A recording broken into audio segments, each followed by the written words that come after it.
বিশৃঙ্খল আচরণ করা হবে না। বাস্তবতা বুঝে কোথায় গ্রাফিতি থাকবে আর কোথায় থাকবে না সেই সিদ্ধান্ত নেওয়ার দরকার।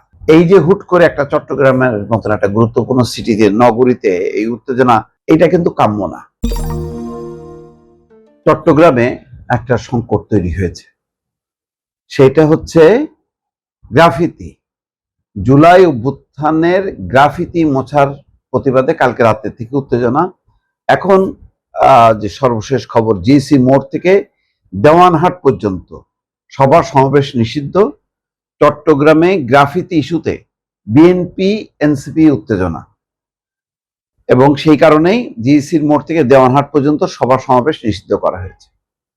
আমি এখন এই মুহূর্তে খবরের যে স্কল আসছে আপনাদেরকে দেখাচ্ছি। এবং রাতে নগরীর টাইগার পাসে বিক্ষোভ মিছিল বের করে এনসিপি মেয়র ডাক্তার সাদাতের বিরুদ্ধে। এই সময় এনসিপি চট্টগ্রাম মহানগরের সদস্য সচিব আরিফ মঈনুদ্দিন মেয়র ডাক্তার সাদাত হোসেনকে অবৈধ মেয়র আখ্যা দিয়ে বলেন, টাইগার পাস থেকে লালখান বাজার পর্যন্ত ফ্লাইওভারের পিলারের গ্রাফিতি মুছে হলুদ এবং সাদা রং করা হয়েছে। সেই স্থানে বিজ্ঞাপন দিতে চাইলে চট্টগ্রাম সিটি কর্পোরেশনের সাথে যোগাযোগ করার কথাও বলা হয়েছে। এতে প্রমাণিত হয় সিটি কর্পোরেশনই গ্রাফিতি মুছে দিয়েছে। তিনি বলছেন যে নগরবাসী পানিতে ডুবে যায়, দিনে দুপুরে মানুষকে হত্যা করা হয়, যা নানান কারণে তখন সাদাতকে পাওয়া যায় না। তাছাড়া নগরের মোড়ে মোড়ে বিলবোর্ড বসিয়ে মেয়র ব্যবসা করছেন, এতে নগরের সৌন্দর্য ঢেকে যাচ্ছে।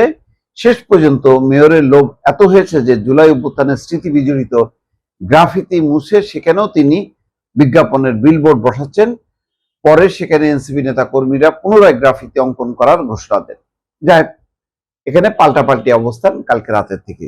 কথা হলো, গ্রাফিতি যখন নাকি গণঅভ্যুত্থানের পর এলোমেলো ভাবে বহু জায়গায় করা হয়েছে, এটা সত্য। গ্রাফিতি যেমন সংরক্ষণ করতে হবে, কিন্তু এখন যেহেতু একটা শৃঙ্খলার মধ্য দিয়ে সবকিছু পরিচালিত হবে, একটা যেহেতু নিয়মতান্ত্রিক একটা সরকার ক্ষমতায়, একটা প্রতিষ্ঠানও চলছে আদালতের রায় নিয়ে, এবং শুধু চট্টগ্রাম কেন, ঢাকা থেকে শুরু করে সমস্ত জায়গায় কোথায় গ্রাফিতি বসবে কোথায় গ্রাফিতি বসবে না, টোটাল বিষয়টা এখানে এটা পরিকল্পনার বিষয়। এটা যত্রতত্র কর্মকাণ্ড করার বিষয় না। গ্রাফিতি সম্মানও থাকতে হবে, আবার এমন গ্রাফিতি করা যাবে না যেখানে আবার এলোমেলো বিশৃঙ্খলা তৈরি হবে।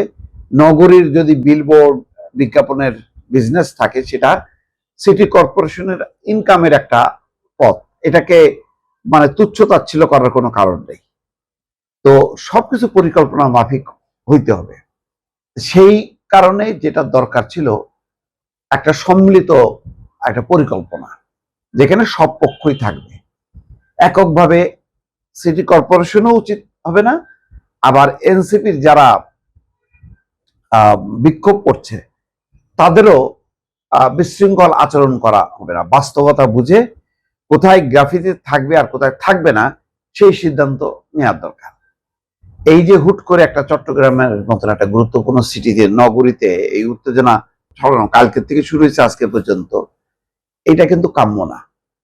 এইভাবে পরিস্থিতি যদি চলতে থাকে বিশৃঙ্খলা, কালকে অনেকগুলো ঘটনা ঘটেছে। কালকে ওই যে ডুয়েটে গাজীপুরে উত্তেজনা, তারপরে জাহাঙ্গীরনগর বিশ্ববিদ্যালয়ে উত্তেজনা। এই পরিস্থিতিগুলো অব্যাহতভাবে চলতে থাকলে তাহলে মনে হবে যে বাংলাদেশে অভ্যুত্থান পরবর্তী ইউনূসের জামানায় যে সমস্ত কর্মকাণ্ড চলতো, প্রতিদিনই বিশৃঙ্খলা বিক্ষোভ, তাহলে আমরা মনে হয় সেই জায়গায় ফিরে যাচ্ছি। এখন আমরা কি সেই দিকে ফিরবো, নাকি একটা নিয়ম মাফিক একটা শৃঙ্খলার ভিতর দিয়ে আমরা অগ্রসর হব? এই সিদ্ধান্তটা রাজনৈতিক সিদ্ধান্ত, সব পক্ষকে এটা মিলেই এটা নিতে হবে দর্শক।